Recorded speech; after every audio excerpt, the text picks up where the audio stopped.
Hey there, Balanced Lady Bosses. This is Stacy, and welcome to another episode of Reflections. And in today's episode, we are going to be reflecting on a conversation that I recently had with Catherine May, who is the best-selling author and chart topper of the book Wintering. And I'm just really moved and humbled by a really great interview, and also some of the things that Catherine and I discussed. As what I would consider an expert in wintering, I found it really helpful to be able to see the wintering process through the eyes of another person. And in her book, which if you're watching the YouTube video on this, I actually have the book up on screen that you can see. She talks about what wintering is and just helps you with seeing the different ways that wintering happens all around us, just naturally. So first of all, let's just reflect on what is wintering. As Catherine describes it, wintering is that cold season that everybody goes through in their lives. For some people, it may come about through a transition. Maybe you have lost a loved one, or your marriage fell apart. Maybe it is that you've lost your job, or some other kind of loss that puts you into a space of grieving. It could also be related to physical or mental illness, where you are not your whole self and you are struggling with the challenges of experiencing that shift, right? So wintering is basically something that everybody experiences. As a matter of fact, in the book, it says everybody winters at one time or another, and some persons winter over and over again.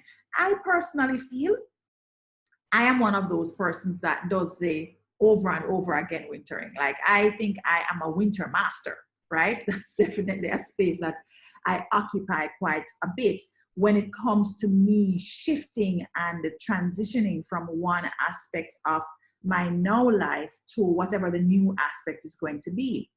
Another point that I really wanted to pull on in the reflection is that it's kind of necessary to live a fulfilled whole life. Wintering is necessary. Why do I say it's necessary? Because in order for us to really access true transformation, those things happen when you are in the challenging parts of life. I've talked before about failure being that grand indicator, and in many instances, the catalyst for your ultimate success. This is where the transformation occurs.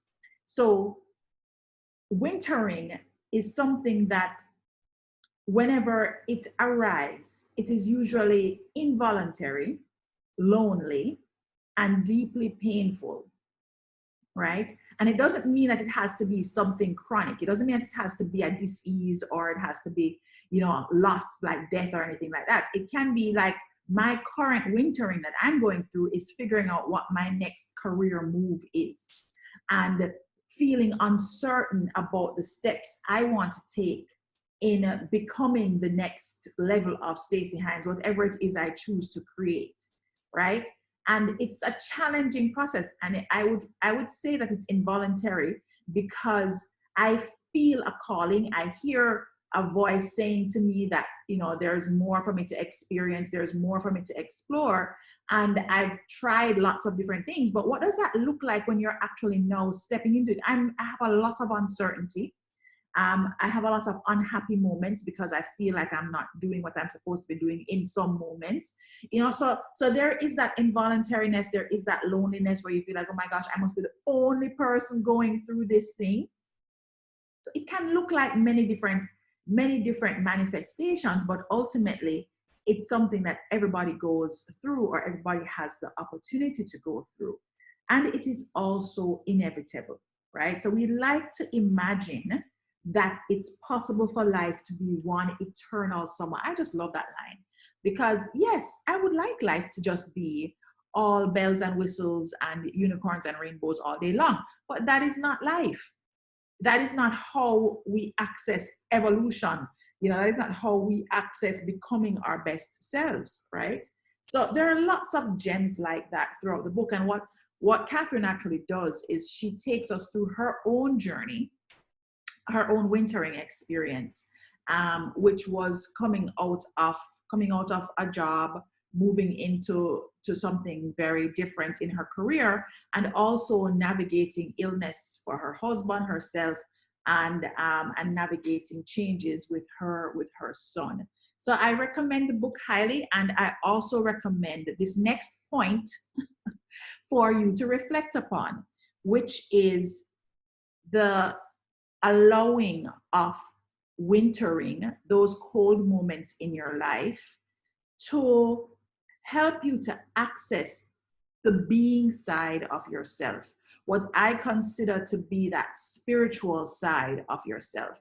We are often finding ourselves in a space of being human doers versus human beings.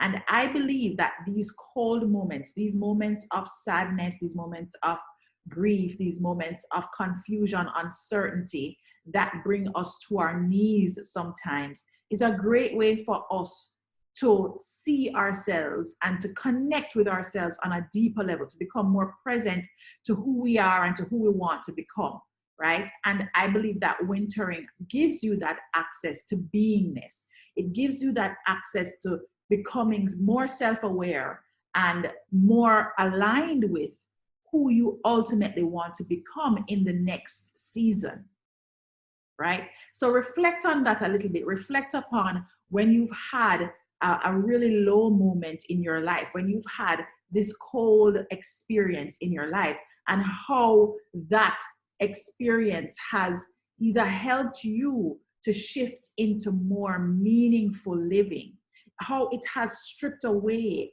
an external layer of challenge, of whatever was going on in your life. It allowed you to strip away that external layer and step into this next person, this amazing next level. And it doesn't have to be anything grand or big. It can just really be you recognizing that you want something different, something more, something else in your life.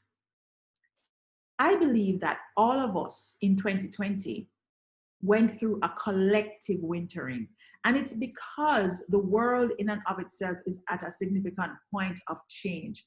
A lot of political unrest, a lot of social unrest, and also a lot of environmental unrest, which is where the pandemic came from.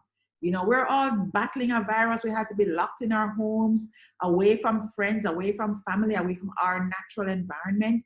And for those of us that have been able to access a deeper sense of who we are and a deeper sense of who we want to become, that's what this experience has been. If nothing else, that's what this experience has been about, right? And so I think wintering gives us opportunities, and those opportunities are always for the better.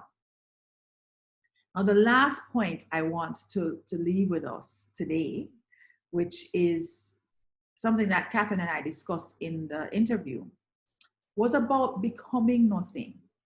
Stripping away all the labels that we acquire, especially if you're a balanced lady boss and you're like high performance, type A, well-paid, maybe C-suite, you have your title, you have your, maybe you have a lot of material things that reflect your success, a lot of accolades, a lot of awards, a lot of degrees, whatever it is, right? When you strip away all those things and return to the nothingness of your being, it allows you to also see the everything of your being.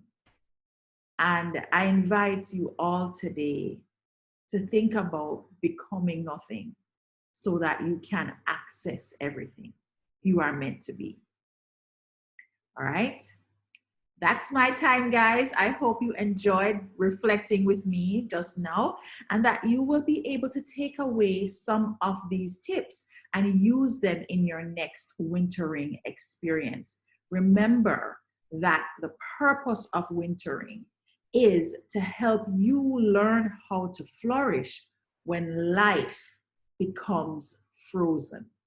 Take care, guys, and see you on another episode of the Balanced Lady Boss Show.